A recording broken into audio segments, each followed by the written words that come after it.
1963-1964, l'Afrique du Sud vit l'un de ses procès historiques. À la barre, Nelson Mandela et 8 co-accusés. Ils comparaissent pour sabotage contre le régime de l'apartheid. Un procès sans images, seules des bandes sonores existent. Dans un documentaire audacieux, Nicolas Champeau et Gilles Porte nous font revivre ce moment clé. On regarde un extrait.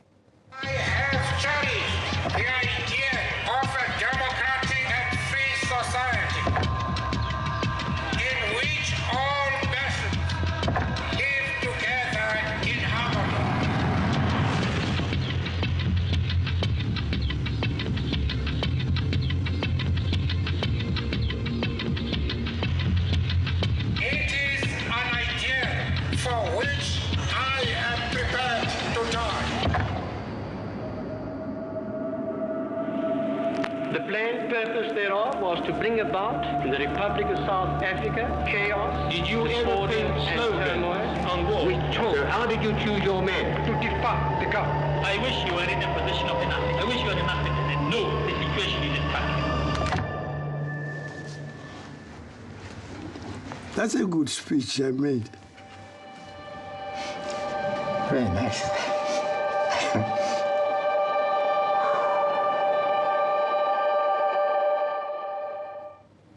Bonsoir Nicolas Champeau. Bonsoir. Vous êtes donc co-auteur de ce documentaire, Le procès contre Mandela et les autres. Alors, vous avez réalisé quand même une prouesse en racontant ce procès. Il n'y avait aucune image. D'abord, comment vous êtes-vous procuré ces enregistrements sonores historiques quand même ?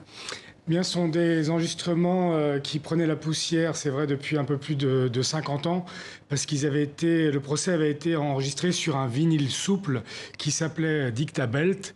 Et on n'avait pas la technologie pour lire ces Dictabelt et les numériser sans les endommager. Mais un Français a inventé une machine qui permettait justement de digitaliser ces bandes. Et il s'est passionné pour le procès. Il a été ému parce qu'il a entendu, et donc il a fait des recherches sur les compagnons de lutte de Mandela qui étaient à côté de lui sur le banc des accusés. Et un petit peu par hasard, il est tombé sur un entretien que j'avais fait avec l'accusé numéro 5, Ahmed Kathrada.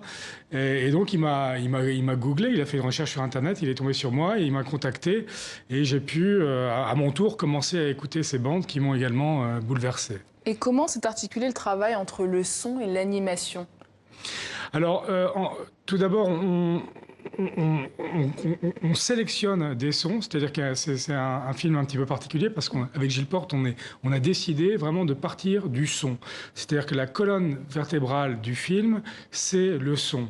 Et on a choisi de recourir à l'animation, mais Ourde, qui a fait des animations, la création graphique, avait une consigne assez simple, c'est-à-dire qu'il devait proposer des animations qui ne rentraient jamais en rivalité avec le son, parce que c'est un film au cours duquel on écoute beaucoup, donc il fallait des animations belles, artistiques, exigeantes, métaphoriques, parfois figuratives, parfois abstraites, qui tirent le film vers le haut, qui nous permettent de faire du cinéma, mais elles ne doivent jamais être en rivalité avec le son. Alors vous avez choisi aussi de mettre en valeur les co-accusés aux côtés de Nelson Mandela, Walter Sisulu, Ahmed Kathrada, Denis Colberg. Comment chacun a finalement aidé Nelson Mandela à porter cette lutte contre l'apartheid? Parce que c'est un peu les hommes de l'ombre, on peut dire. Alors, ils n'ont pas aidé Nelson Mandela, je dirais presque plutôt qu'ils ont choisi Nelson Mandela parce qu'il en fallait bien un chef. Il fallait une figure de proue, il fallait un visage, il fallait une marque. Et cette marque, c'était Nelson Mandela, qui était articulé, qui était avocat, qui s'exprimait de façon éloquente, qui pouvait convaincre, impressionner les journalistes lors du procès, impressionner les ambassadeurs. Mais ensuite, ses compagnons lui murmuraient des choses à l'oreille. Mandela avait lui aussi des idées, mais les choses se décidaient collectivement. Et celui qui murmurait beaucoup à l'oreille de Mandela, et vous l'avez dit, qui ne souhaitait pas la lumière nécessairement, c'est l'accusé numéro 2 lors du procès, Walter Sisulu. Est-ce qu'on peut dire que le procès de Rivonia est l'acte de naissance de la figure iconique de Mandela, en tout cas à l'international? En tout cas, ce procès conforte son statut de leader au sein du mouvement anti-apartheid, mais peut-être aussi vis-à-vis de la communauté internationale, parce que pendant le procès, Mandela a parlé pendant 4 heures. Et c'était une sorte de discours de politique générale. Je pense que les ambassadeurs savaient déjà qui il était, mais là, ils ont découvert pendant 4 heures un homme tout à fait raisonnable, articulé, qui ne souhaitait pas jeter les Blancs à la mer, qui expliquait très bien son projet, et ils se sont dit, on a là l'étoffe sans doute d'un futur leader. En tout cas, ils se sont dit, cet homme-là, on va sans doute le retrouver. Alors tout le procès porte une opération de sabotage prévue par l'ANC. Comment cette lutte d'abord non violente a pris le virage d'une lutte armée ?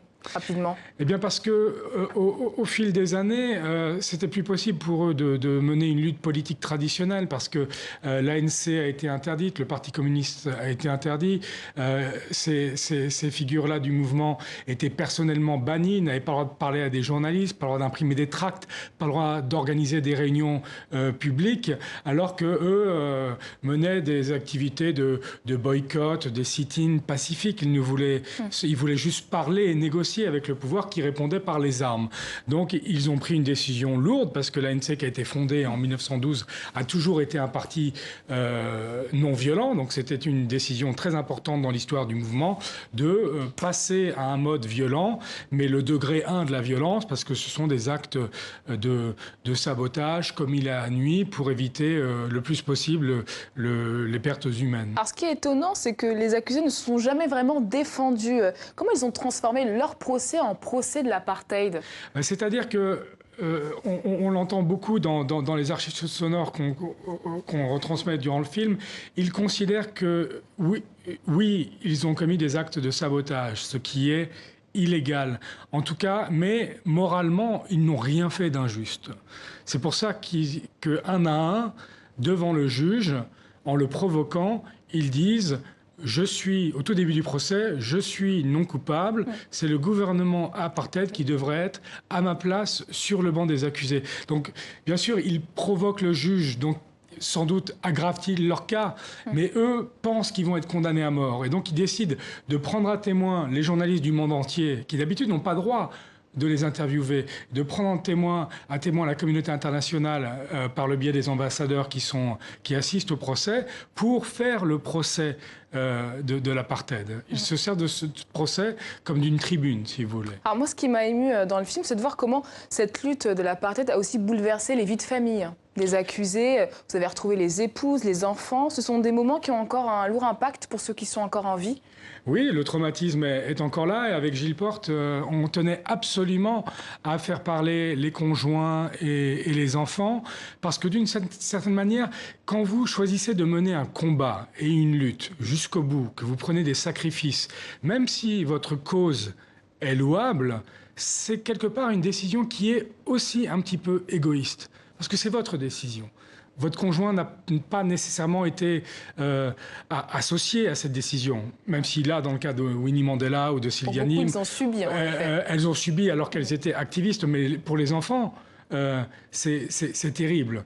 Et donc, certains de ces enfants étaient présents lors du procès ou n'ont jamais vu leur père parce qu'il a été condamné à la prison à vie. Donc on tenait absolument à les avoir, de la même façon qu'on tenait à voir le fils du méchant procureur qui lui aussi a été traumatisé par ce procès. Et finalement, qu'est-ce qui fait que Nelson Mandela et les autres échappent à la peine de mort? Pour beaucoup, le procès était joué d'avance en fait. Alors c'est sans doute la pression de la communauté internationale qui a joué.